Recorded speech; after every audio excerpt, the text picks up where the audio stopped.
In light of the latest geopolitical events taking place in the world and what may happen in the very near future, in connection with the rise to power in the United States of Donald Trump, I have decided to bring to the attention of all interested parties the secret information that I have from the direct participants and executors of this top-secret operation of the KGB of the USSR to recruit and subsequently cooperate with US citizen Donald John Trump.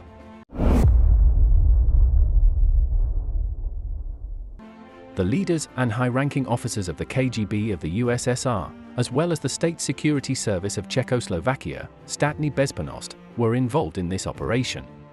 I do not exclude the possibility of participation and supervision by state bodies of the USSR and the Czechoslovak Socialist Republic. The head of the KGB of the USSR, Yuri Andropov, and his first deputy Semyon Tsvigan were the direct leaders of this secret operation. Army General Tsvigan also supervised the 2nd, 3rd, and 5th Directorates of the KGB of the USSR and the main directorate of the border troops of the KGB of the USSR. The leadership and staff of the 2nd Directorate of Counterintelligence of the KGB of the USSR directly carried out contact recruitment of Donald John Trump during his first trip to the USSR in 1987.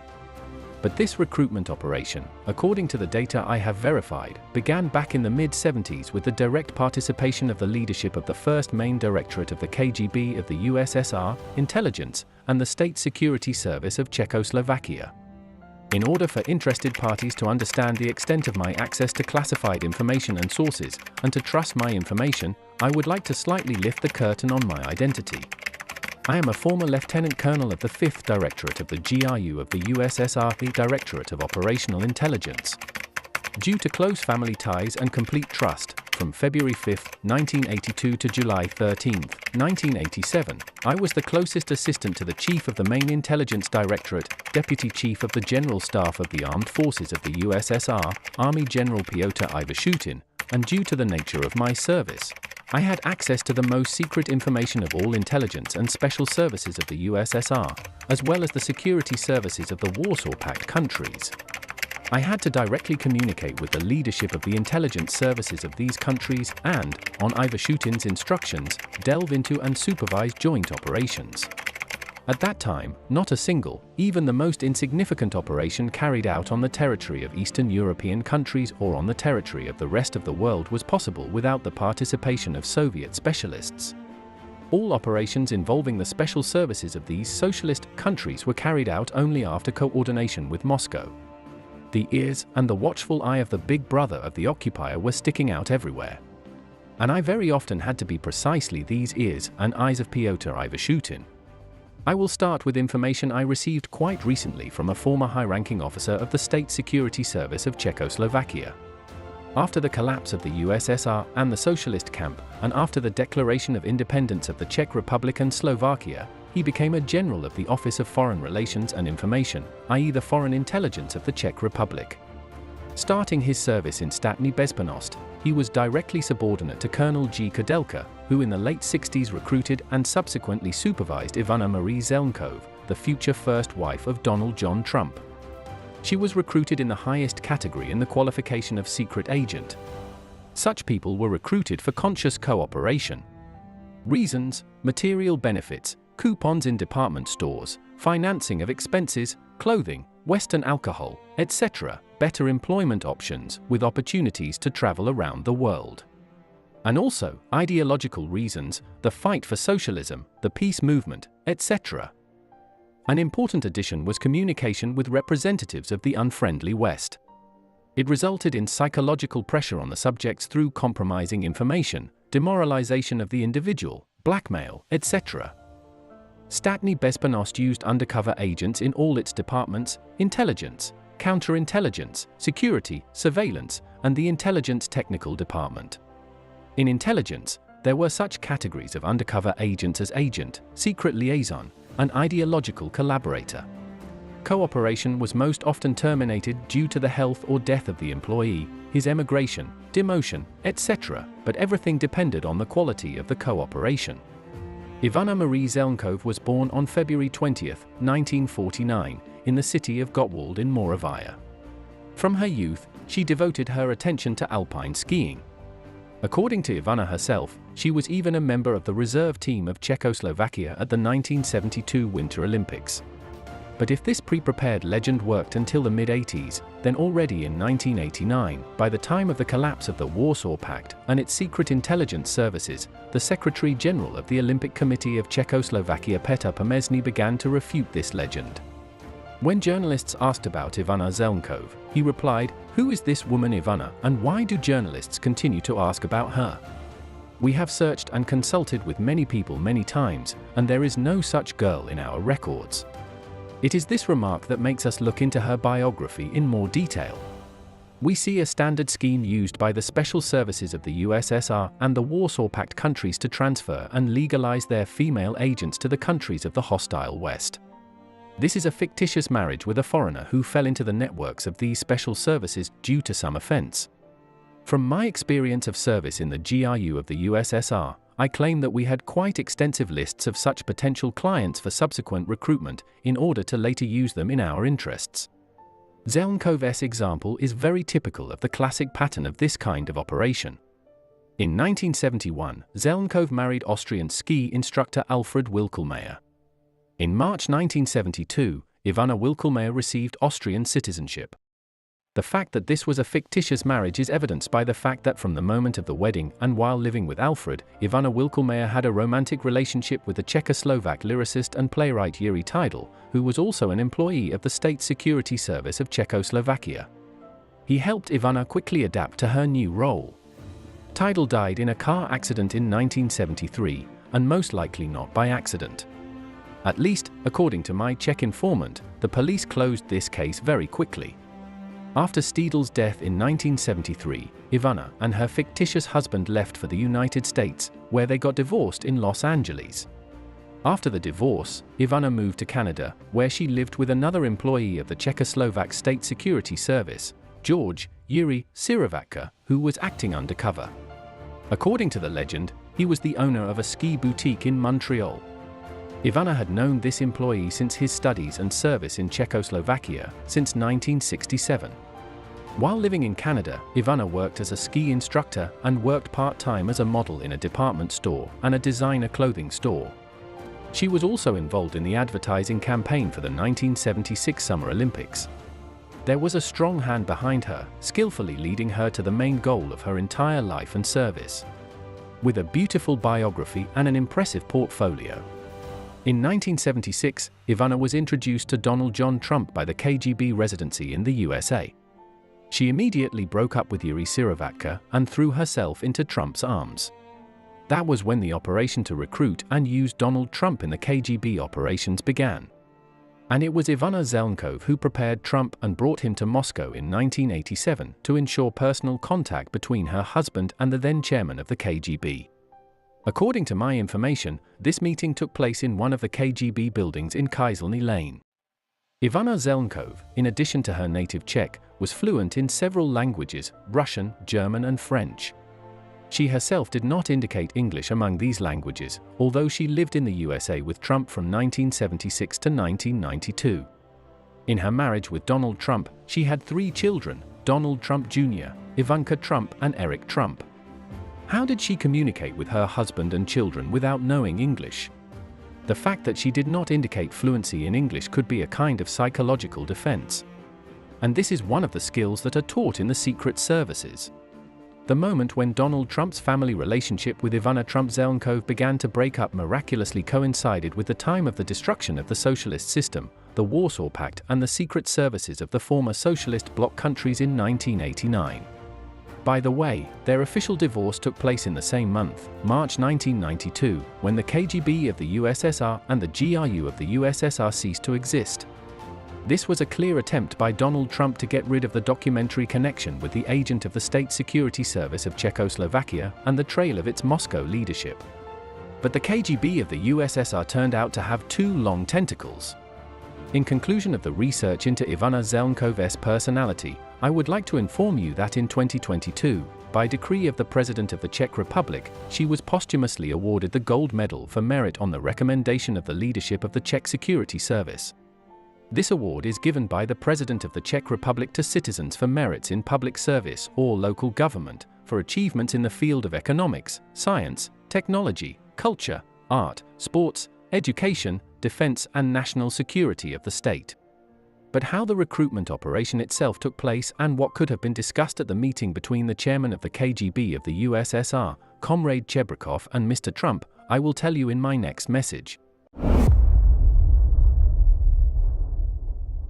Before approving the scheme for recruiting Donald Trump, experts compiled his psychological profile. This is the rule: the psychological features of the subject are identified, and a determination is made, are there prerequisites and grounds for his recruitment. But let's first delve into the history of the creation and construction of the Bolshevik punitive intelligence and counterintelligence system itself. I often come across various scientific works by Western researchers who call themselves specialists in the history of the USSR and experts in the work of the Soviet special services, starting from the moment of the October Revolution and until the collapse of the USSR in 1991. But all these specialists are historians or journalists at best by their education, that is, people far from the special services, from their ideology and the way of thinking of the employees of the Soviet, and now Russian special services. This mentality is formed during study in special institutions and subsequent service, and does not coincide with the generally accepted principles of morality in the West. A normal and mentally healthy person simply will not understand this. Having lived in Europe for over 10 years and periodically communicating with employees of European special services, I came to the conclusion that foreign citizens do not understand and are initially incapable of perceiving the ideological basis embedded in the consciousness of employees of the Soviet special services. It is precisely this misunderstanding and work according to their European moral and ethical templates that does not allow them to effectively counter the active measures of the Soviet, and now Russian, special services. I didn't just go through all the stages of training in the field of counterintelligence and intelligence of the USSR. I graduated from the higher school of the KGB and served for almost 2 years in the first main directorate, PGU KGB USSR, then for more than 10 years was close to the leadership of the GRU USSR, directly participating in the creation and construction of ideological principles and templates of the work of the system itself. Unlike most of my colleagues, who did not have high-ranking fathers with big shoulder straps, I was inside this think tank from childhood and witnessed the discussion of service problems and situations by grown-up uncles in shoulder straps in an informal setting during family get-togethers at the dacha. I saw tipsy marshals and generals, heard them and learned the nature of the system itself from the drunken revelations of military leaders. Such feasts were frequent and took place at generals' dachas in the near Moscow region. Of course, by the time I entered and began studying at the KGB higher school, I was several heads above all my classmates and future colleagues in understanding how the system works. Later, already a major in the USSR GRU, for future career growth, I externally graduated from the Military Diplomatic Academy, at the insistence of the head of the GRU, Pyotr Ivashutin. And since then, I have had quite extensive connections. After all, some of my classmates from the day before yesterday now work in the central office of the FSB of Russia and in the main directorate of the General Staff of the Ministry of Defense. 2 days ago, from one of my former classmates, a general in the central office of the FSB, I received more detailed and precise information about the operation to recruit the future US President Donald John Trump by the KGB of the USSR.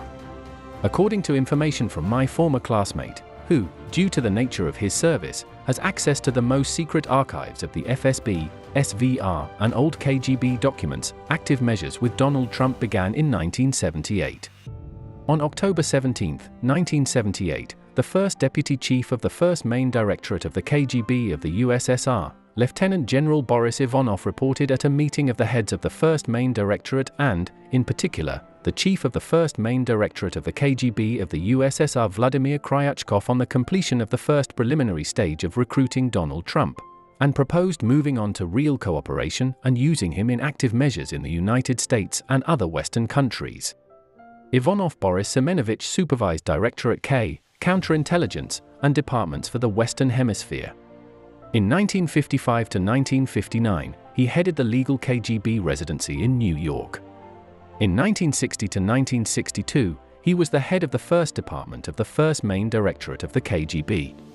From January 1962 to June 1964, He was a legal KGB resident in the United States, in New York, and went on business trips to Chile, Peru, Argentina, and Cuba.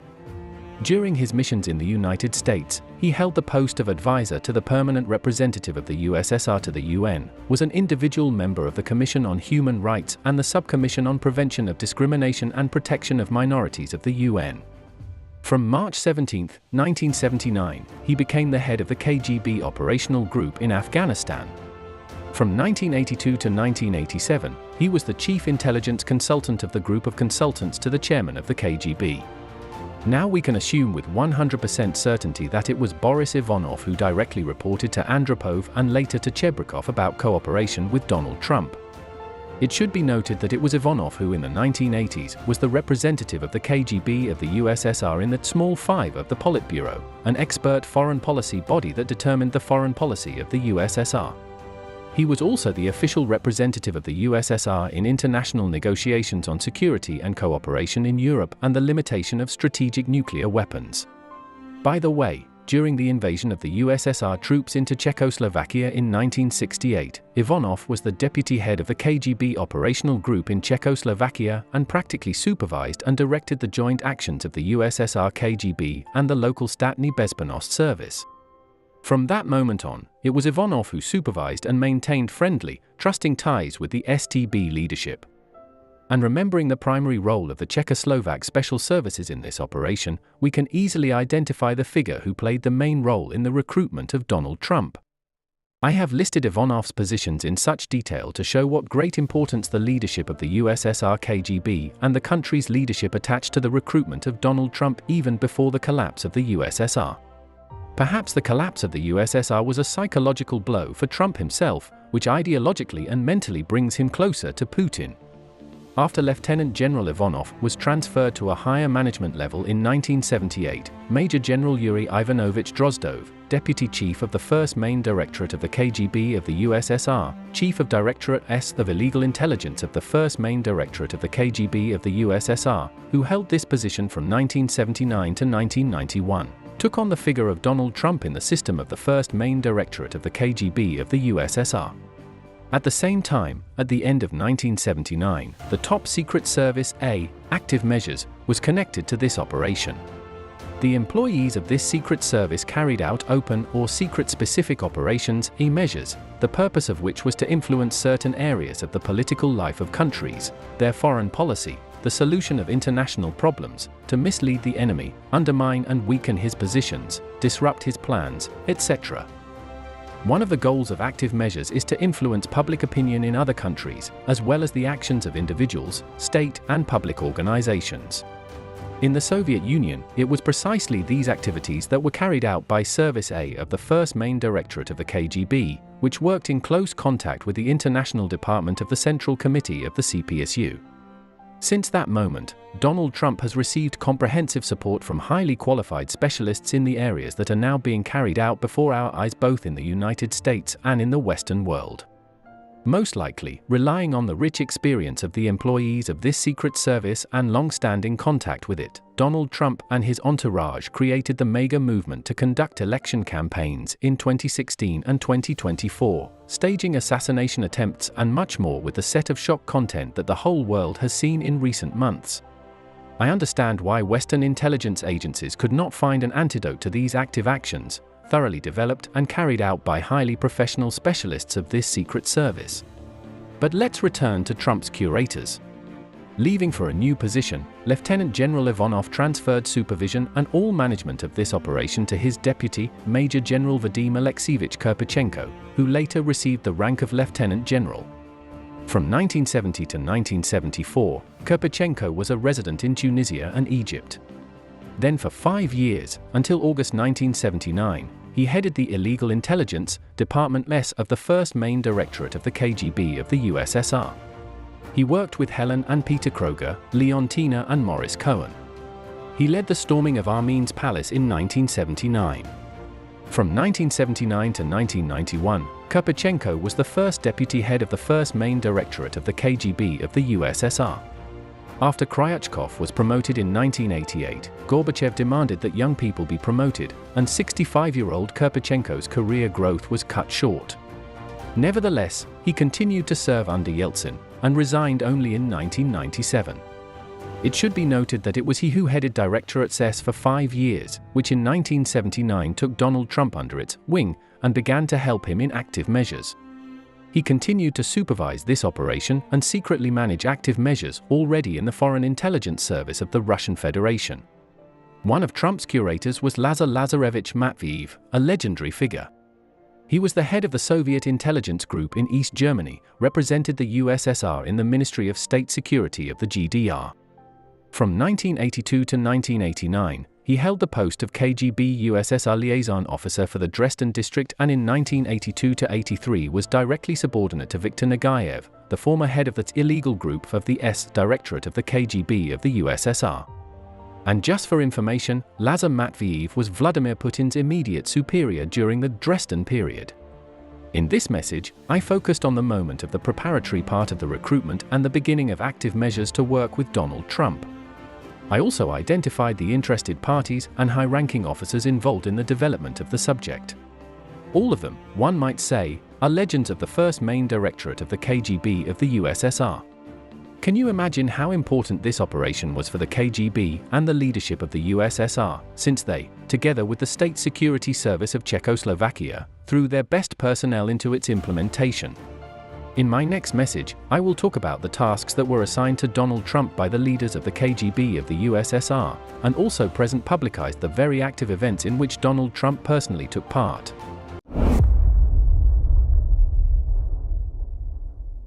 For me, as a specialist in Soviet intelligence and counterintelligence, accustomed to working according to systemic templates, it is clear why he was chosen. Trump initially perfectly matched all our criteria. From early childhood, he showed signs of criminal consciousness.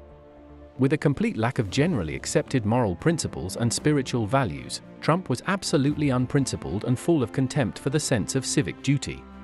It was precisely such specimens that were systematically sought out and subsequently recruited by the KGB, GRU, and the security services of the Warsaw Pact countries. To the question, what could interest young Donald Trump? I will try to answer briefly. The Bolshevik regime declared its main strategic goal to be the triumph of Red Terror throughout the world, which would be the key to the victory of the World Revolution. This was the main idea of the criminal Bolshevik convicts who created a barbaric ideology under the guise of beautiful populist slogans. All over the world they sought out marginal and unprincipled individuals who were ready to cooperate with the GPU, NKVD, KGB, and now the FSB, despite their own acts of treason. Among historical figures, these include Karl Liebknecht and Rosa Luxemburg, Palmiro Togliatti and Ernst Thälmann, Dolores Ibárruri and Mao Zedong, Kim Il-sung, and many others who succumbed to the ideological handouts of the Bolsheviks under the mythological source of world revolution. All of them became traitors to their countries and their peoples. Donald Trump can be included in this list of traitors and moral freaks. In the fight to promote their ideology, the USSR special services used any dirty methods, political terror and murder, prostitution, drug production and distribution, human trafficking. The creation and support of terrorist organizations like the Palestine Liberation Front, the IRA in Ireland, ETA, and the Red Brigades in Spain are all bloody creations of the USSR. Having created a terrorist state under the leadership of yesterday's convicts, the Bolsheviks merged with the criminal underworld, establishing the Red Comintern and, having created a state system, after which they began to pursue a policy based on the creation and support of terrorist movements throughout the world. This support required colossal financial resources, and this budget was formed from the sale of weapons, the production and sale of drugs, human trafficking, prostitution, and the gambling business. With the rise to power of the pro-Soviet Castro regime in Cuba, the USSR began to actively interfere in the affairs of Latin American countries. Career officers of the KGB and GRU began to supervise and, together with the security services of Cuba, established direct contacts with the drug cartels of Mexico, Colombia, and a number of other countries.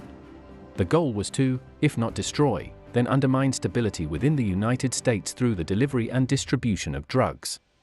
During my service in the GRU, I often came across reports on operations and active measures carried out jointly with Cuban comrades.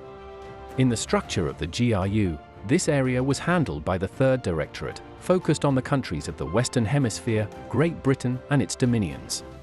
During my service, this directorate was headed in turn by Petriashev Kelsey Fedorovic and Sokolkin Ivan Pavlovich. It was these high-ranking officers who organized and supervised the implementation of joint operations with Cuban special services on the territory of the United States and Latin American countries. They supervised work with drug cartels that produced drugs and distributed them, primarily in the United States. On the Cuban side, Manuel Pineo Losada, a Cuban state security officer, politician, and statesman, founder of the Castro government special services, personally participated in such operations. He was an active participant in the Cuban Revolution and a member of the Central Committee of the Communist Party of Cuba, and headed the American Department of the Central Committee of the CPC. He organized political repressions and secret special operations. But Pineo's main area of activity was foreign intelligence, exporting the revolution and Cuban expansion in Latin America. The apparatus created under his leadership was considered one of the most successful security and intelligence agencies in the world, and was compared to the East German Stasi service. Pineo's main operational partner was Marcus Wolf. I note that the CIA considered Pineo to be the Cuban equivalent of Wolf.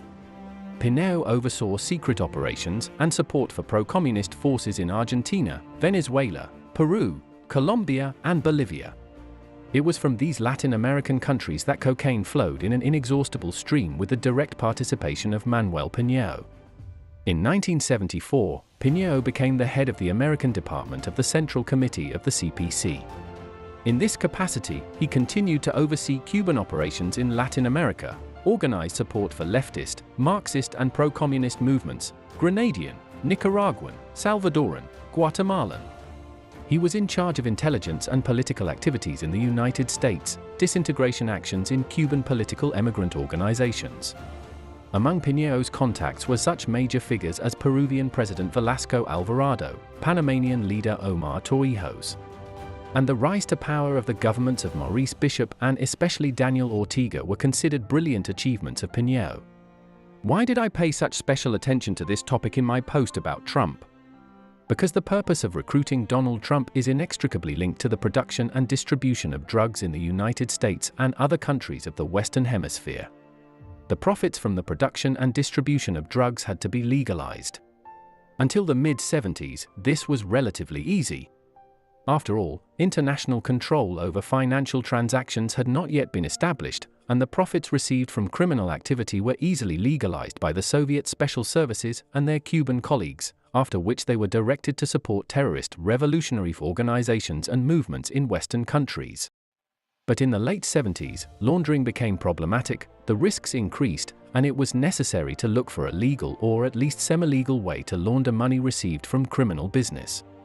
According to my information received from my superior, the head of the USSR GRU, Army General Pyotr Ivashutin, and the head of the 5th Directorate of Operational Intelligence, Lieutenant General Konstantin Tkachenko, our special services were intensively searching for owners of companies associated with the construction and gambling businesses, with large trading companies with chain stores. They were also looking in other areas. They were interested in firms and companies capable of officially passing huge amounts of cash through their structures. These searches were carried out in the USA by employees of the 1st Department of the KGB 1st Chief Directorate. However, according to my superiors, our employees failed to find and recruit such owners of large businesses in the USA. But the 1st Chief Directorate, together with the State Security Service of Czechoslovakia, was more fortunate in this direction. They managed to recruit and involve American businessman Donald Trump in their active activities. Now it is time to move on to a more detailed examination of the participation of Agent Trump in the active activities of the 1st Chief Directorate. If we analyze the financial ups and downs of his companies, then starting from 1976, from the moment of the beginning of recruitment, these periods will surprisingly coincide with the successes and failures of the Bolshevik system itself.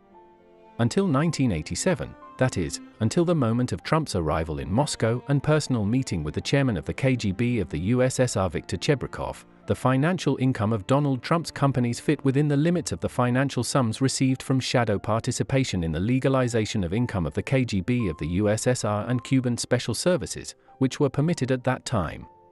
In January 1987, Donald Trump received an official invitation to visit the USSR. This was Trump's first trip to Moscow. Earlier, in late 1986, at a dinner party hosted by Leonard Lauder, who ran his mother Estée Lauder's cosmetics empire, Donald Trump met with Yuri Dubinin, then the USSR's ambassador to the UN. According to reliable sources, it was Donald Trump's wife, on the recommendation of her bosses in Prague and their handlers in Moscow, who persuaded Donald Trump to attend the event. Yuri Dubinin, like the vast majority of Soviet diplomats, was a Soviet intelligence officer working under diplomatic cover. From May 1986 to May 1990, he was the USSR's ambassador to the United States. Please note, the dates of Dubinin's transfer to the USA and the time of his work strangely coincide with the preparation for Donald Trump's arrival in Moscow and the monitoring of his actions after the meeting with KGB chairman Chebrikov. But there are no coincidences among intelligence agencies. Dubinin's appointment to the post of the USSR permanent representative to the UN, to the Security Council for a period of 2.5 months, was a cover operation for further actions in the final stage of the operation. And judging by these actions, the leadership of the KGB of the USSR desperately needed a personal meeting with Trump. To officially cover his trip to the USSR in January 1987, Trump received an invitation from the State Committee for Foreign Tourism, which was one of the main mechanisms in the official espionage activities in the KGB of the USSR. By July 1987, his meeting with the chairman of the KGB of the USSR Chebrikov was fully prepared. From my own experience, I know that the preparation of such personal meetings of foreign citizens with the leadership of the USSR intelligence services took at least 6 months. But this meeting was prepared in an accelerated mode. What was the task facing the KGB leadership? With Gorbachev's rise to power in the USSR, a course was set for perestroika, including the normalization of relations with hostile Western countries. To solve such problems, it was necessary to change the face and internal appearance of the system in the eyes of potential Western partners. To achieve their goals, the Chekists always relied on bribery and recruitment of high-ranking officials, but such active measures required completely different amounts of money. This is no longer just shadow support for terrorist organizations, here is a qualitatively different budget. Over the course of 9 years of close cooperation with Donald Trump, the leadership of the KGB of the USSR became convinced of his reliability and finally decided to entrust him with very substantial sums. This explains the fact that in the period from 1987 to the end of 1990, the financial affairs of Donald Trump's companies sharply went uphill.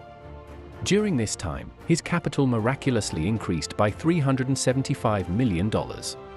This was a colossal surge, not seen before. The magic of the genius of a successful businessman dissipates if you understand how the secret springs of the special services work. And 6 official bankruptcies in the following years speak for themselves. In 1989, the political and military alliance uniting the pro-Soviet countries of Eastern Europe completely collapsed. One of the first to cease to exist was the State Security Service of Czechoslovakia. Donald Trump and his companion Ivana Zelnkov saw their chance to get rid of each other and at the same time get out from under the control of their curators from Prague and Moscow. The official reason for their breakup seems naive. Professional intelligence officer Ivana Zelnichkova, with the psychology of an escort acquired during her service, simply could not get jealous of Trump, having caught him with his mistress in the hotel corridor. So this breakup was truly mutually beneficial. By the way, they divorced in March 1992, and it was in this month that the KGB and the first main directorate of the KGB of the USSR ceased to exist. It should be noted that Statny Bezpanost finally disappeared in early 1990, but the KGB controlled its agent until March 1992, monitoring the movement of funds allocated to him. However, since 1990, this grip also began to weaken, especially after the recall of Trump's curator Yuri Dubinin from Washington. This was a lucky chance. And Trump, relying on his criminal psychology, decided to quietly forget about the Lubyanka money. But it didn't help him. The decline of his financial prosperity coincided with the collapse of the USSR, and from the end of 1990 until the end of 1996, his business entered a deep crisis. But it also miraculously ended in 1997, after Donald Trump's second visit to Moscow in 1996 and his personal meeting with the leadership of the FSB of Russia, which inherited the dirt on Donald Trump. Alas, his attempt to jump off was not successful. In post-Soviet Russia, the new leadership of the country and the FSB have new geopolitical tasks. other than schemes for legalizing money received from the production and sale of drugs and bribing officials in the United States and Western countries. And this was already pulling Donald Trump to the electric chair. The new tasks set before Trump by the leadership of the FSB of Russia, in their nature and scale, do not compare with his previous crimes. And I will tell about Trump's active measures under the leadership of his new bosses in the final part of the message.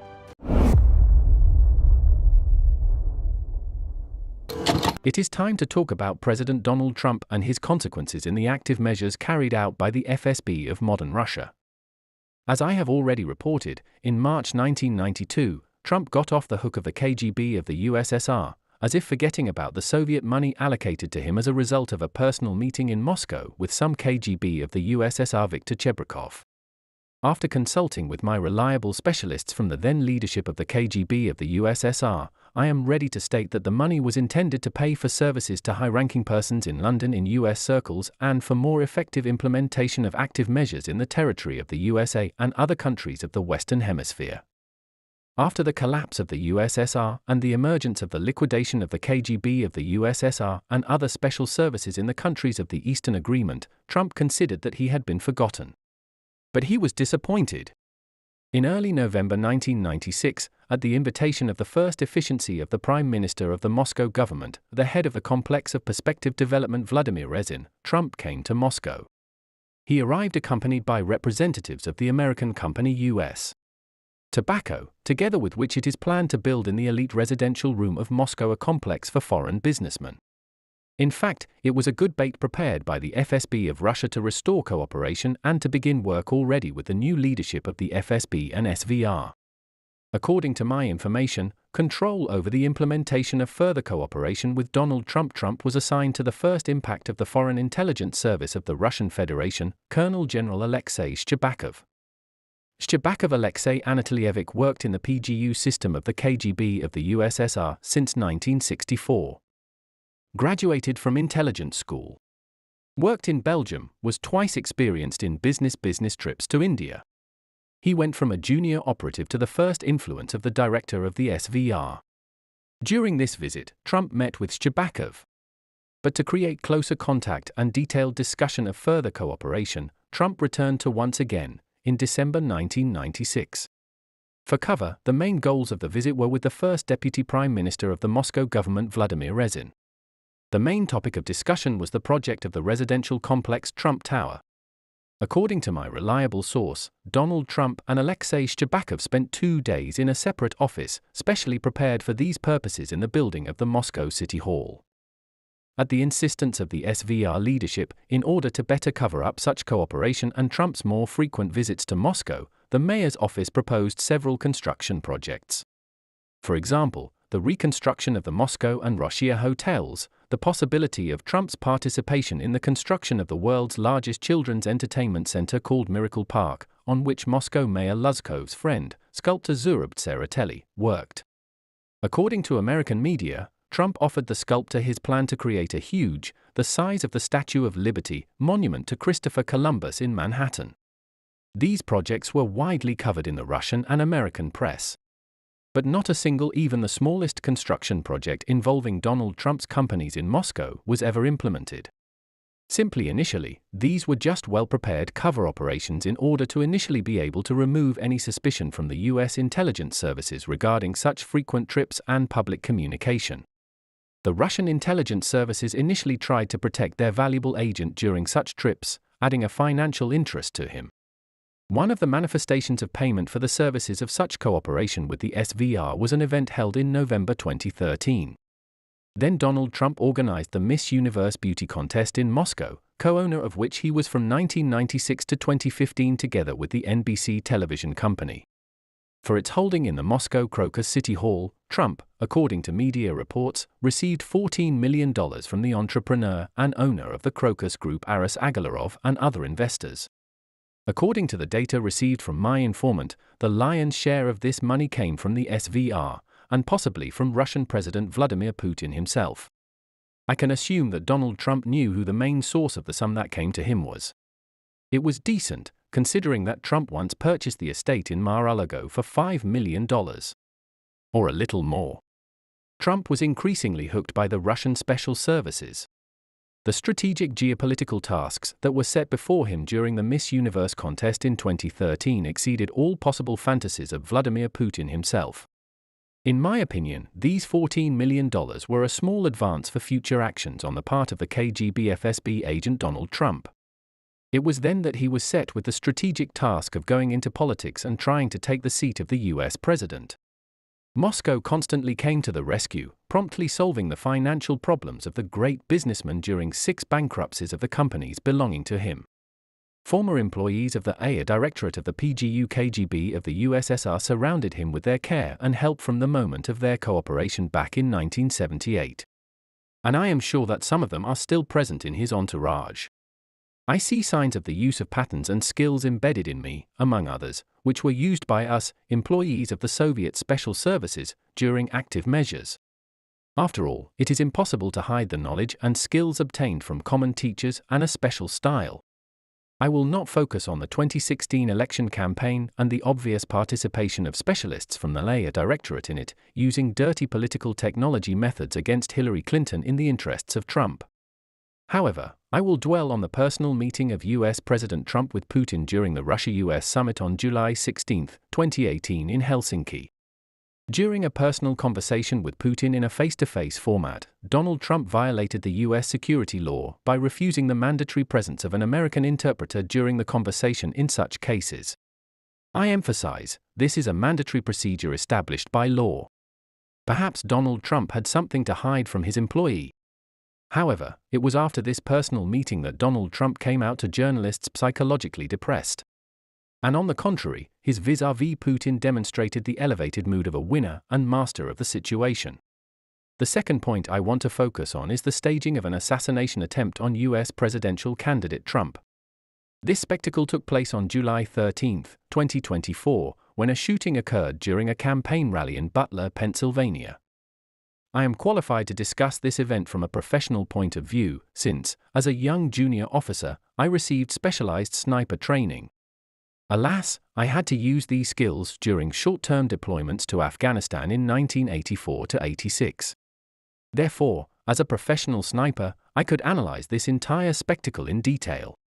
But for now, I will focus your attention on the personality of one young woman who was the only female guard of Donald Trump at that moment. In some of the footage of the assassination attempt, this female security guard is clearly visible. She, who is short in comparison to Trump himself, tries to cover him from the front, from the most dangerous direction of fire. Moreover, she leaves his entire head and even part of his chest open for a subsequent shot. Any professional will tell you that this is an initially incorrect distribution of roles in Trump's security system in the event of such situations. Why did this become possible? Because she was Donald Trump's only personal bodyguard, unlike all the other male guards from the government agency. And I am inclined to assume that she was aware that this assassination attempt was staged. And now directly about Trump's savior. This young woman is Russian. She comes from the small town of Ryazsk in the Ryazan region. In the late 2000s, it was part of the security service of Serebryansky Cement Plant LLC, which is part of the Basel Cement holding. The chairman of the supervisory board and founder of Basic Element is the Russian oligarch Oleg Deripaska, a billionaire, head of the merged company Rusal and EN Plus Group. In 2001, the security service of Basic Element was headed by the former head of the Counterintelligence Department and former deputy director of the FSB, Colonel General Valery Pavlovich Pochenkin. Pochenkin himself was born in Donetsk, studied at the higher KGB courses under the USSR Council of Ministers in Minsk, worked first in the KGB Directorate of the Voroshilovgrad region, and then in Kamchatka. He supervised the work of the department for exposing foreign agents. In Voroshilovgrad, Pochenkin had a daughter, Tatyana, who later wanted to get into show business, and her loving father organized this for her. Her career was on the rise, but in 1995 she tragically died in a car accident. Russians know her as Tatyana Snezhina, the author of the song Call Me With You, performed by the star of the Russian stage Alla Pugacheva. This is how intricately intertwined the events in Russia are, where the KGB leaves traces almost everywhere. But let's return to the personality of Valery Pochenkin. In 1981, he was appointed head of the 2nd KGB Directorate, Counterintelligence. From 1991, he headed the Ministry of Security Directorate for the Novosibirsk region. In 1995, he returned to Moscow to the post of head of the FSB Counterintelligence Operations Directorate. In September 1997, he was appointed Deputy Director of the FSB and head of the Counterintelligence Department. On November 22, 1997, he was included in the Interdepartmental Commission for the Protection of State Secrets. They had been closely acquainted with Oleg Deripaska since the 1990s, when Pochenkin headed the Ministry of Security Directorate for the Novosibirsk region and protected the criminal business of Deripaska and his accomplices in the Siberian region. This was a time of criminal wars for the redistribution of property in Siberia, of which Pochenkin was the shadow owner.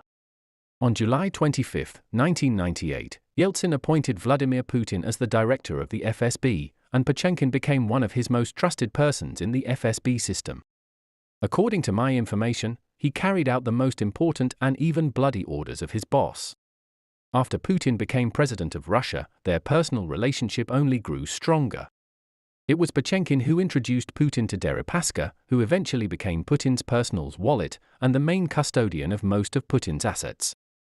Pochenkin, on the other hand, remained in the role of overseer, responsible for the security system of these assets.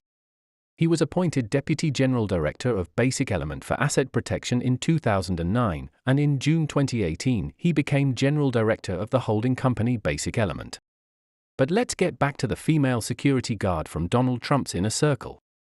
According to the information I have, this woman worked in the security service of the Serebryansky cement plant construction in the city of Mikhailov, which, by the way, is located 99 kilometers from Ryazsk, her hometown. She was a master of several types of martial arts, and Pochenkin himself immediately took a liking to her. He began to entrust her with the execution of important tasks, including the murder of people. Pochenkin had influence and dirt on her, blackmailed her, and threatened to deal with her family. This influence has remained to this day. On the recommendation and protection of Pochenkin, the woman from the city of Ryazsk underwent training and special training at the Ryazan Guards Higher Airborne Command School, improving her previous skills and acquiring new ones, including special training in parachute jumping and proficiency in all types of bladed and firearms. In 2015-16, Pochenkin introduced her to Oleg Deripaska's personal security. She became the oligarch's personal bodyguard, with the same function of carrying out personal and most important assignments. Deripaska took her to the United States. And it was after the meeting between Donald Trump and Putin on July 16, 2018, in Helsinki that this lady strangely found herself in the personal security of the US president. I believe that this transfer was planned in advance and agreed upon by Pochenkin with Putin himself. Oleg Deripaska was just a transmission link in this castling. Thus, Putin and Pochenkin received the most devoted eyes and ears, in close proximity to President Donald Trump. Since then, this lady has been following Trump like a faithful shadow. She was also in Mar-a-Lago, and one can only guess what top-secret documents taken out of the White House she had unhindered access to. I have no doubt that she had enough time to copy and pass on to her master Pochenkin everything that interested the main character, Putin. I am sure that this theft of documents was a pre-planned and well-executed operation of the Kremlin special services. And the very participation of this strange female security guard in the active event with shooting at Trump's ears gives reason to believe that we are dealing with an unprecedented interference of a hostile state in the presidential elections in the USA. I will note that it was this story with the assassination attempt that affected Trump's rating. Consequently, and the outcome of the vote. It is difficult to believe precisely because this story is unprecedented, but it only seems incredible.